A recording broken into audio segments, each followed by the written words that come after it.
सुंदरकांड में हनुमान जी का यशोगान किया गया है, जहाँ संपूर्ण रामायण में श्री राम के सुंदर स्वरूप, उनका स्वभाव, उनके जीवन काल और उनके आदर्शों का गुणगान किया गया है। वहीं सुंदरकांड एक ऐसा भाग है जो सिर्फ हनुमान जी की वीरता का बखान करता है। सुंदरकांड में हनुमान जी का माता सीता को खोजने के लिए की गई लंका यात्रा का मनमोहक बखान किया गया है। ऐसा माना जाता है कि सुंदरकांड के पाठ से सभी मनोकामनाएं पूर्ण होती है। जो भी मनुष्य प्रतिदिन सुंदरकांड का पाठ करता है तो उसकी एकाग्रता और आत्मविश्वास में वृद्धि होती है। तो चलिए सुनते हैं सुंदरकांड।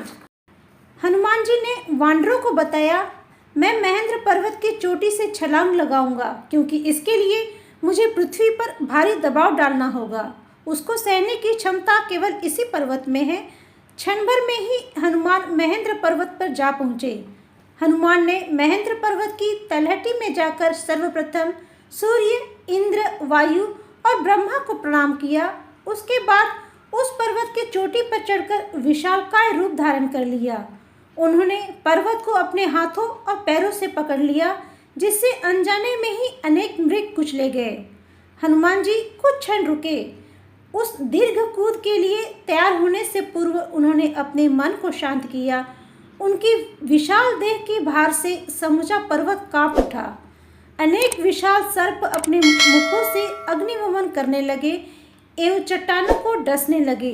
हनुमान अपनी सारी शक्ति संचित करते हुए नीचे झुके और जैसे ही पर्वत की चोटी टूटने लगी, अति दबाव के कारण जल की अनेक धाराएं वेग से फूट पड़ी।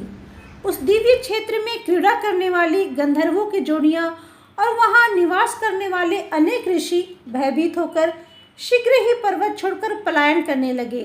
तब हनुमान ने वानरों से कहा, या तो मैं माता सीता को लेकर आऊंगा अथवा रावण सहित समूची लंका को उजाड़ दूंगा। हनुमान ने दीर्घ श्वास लेकर अपनी मांसपेशियों को कसा।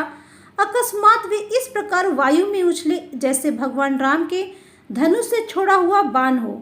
हनुमान के इस दबाव के कारण महेंद्र पर्वत की चोटी पर स्थित सभी वृक्ष उखड़कर आकाश में उछल गए। हनुमान ने विशाल बादल की भांति ऊंची उड़ान भरी। तब हनुमान स्वर्गलोक में उड़ रहे थे। तब उखड़े हुए वृक्ष भी हनुमान के पथ का अनुगमन करते हुए सागर में जा गिरे। उनके शाखाओं के रंगीन पुष्प झड़कर नीचे गिर गए और जल की सतह पर फैलकर अत्यंत मनोहर दृश्य प्रस्तुत करने लगे। जब हनुमान आकाश मार्ग से जा रहे थे, तब सागर देव को भी हनुमान की सहायता करने की इच्छा हुई। सागर देव ने सोचा, भगवान राम इक्ष्वाकु वंशज हैं। इक्ष्वाकु के पूर्व वंशज महाराज सागर मेरी सीमाओं का विस्तार करने वाले थे, इसीलिए राम के दूत की मदद करना मेरा कर्तव्य है। यह सोचकर स्वर्ण चोटी वाले पर्वत मैनाक को सागर देव ने आदेश दिया, हे पर्वतराज, तुम्हें इंद्र ने सागर के मध्य स्थापित किया था ताकि राक्षस पृथ्वी लोक पर न आ सके। तुम सीधे, आड़े, तिरछे, ऊपर नीचे कैसे भी बढ़ सकते हो, इसीलिए मैं चाहता हूँ तुम सागर के ऊपर उठो। मैं इक्ष्वाकु वंश को मानता हूँ, इसीलिए मेरी इच्छा है कि मैं उनकी सहायता करूँ। जब हनुमान जी तुम्हारे ऊपर से गुजरे तो तुम उन्हें रोक लेना, ताकि वो तुम्हारे पर्वत शिखर पर थोड़ा आराम कर सके।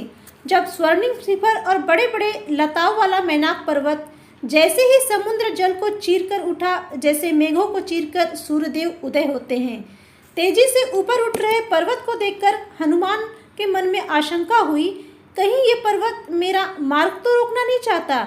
यह सोचकर उन्होंने अपने छाती के ठोकर से मैनाक को समुद्र के भीतर ढकेल दिया। मैनाक हनुमान के इस साहस से बहुत प्रसन्न हुए।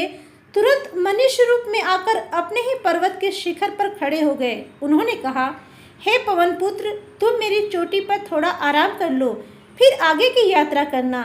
तब हनुमान ने कहा, मैं आपसे बहुत प्रसन्न हूँ, पर मैं आराम नहीं कर सकता। इसके 3 कारण हैं। एक तो मुझे जल्दी है, दूसरा समय भी बहुत हो चुका है, और तीसरा मैंने वानरों के आगे प्रतिज्ञा की थी कि मैं कहीं आराम नहीं करूँगा। इतना कहकर हनुमान मैनाक पर्वत को हाथ से छूकर प्रणाम किया और आगे की यात्रा को निकल पड़े।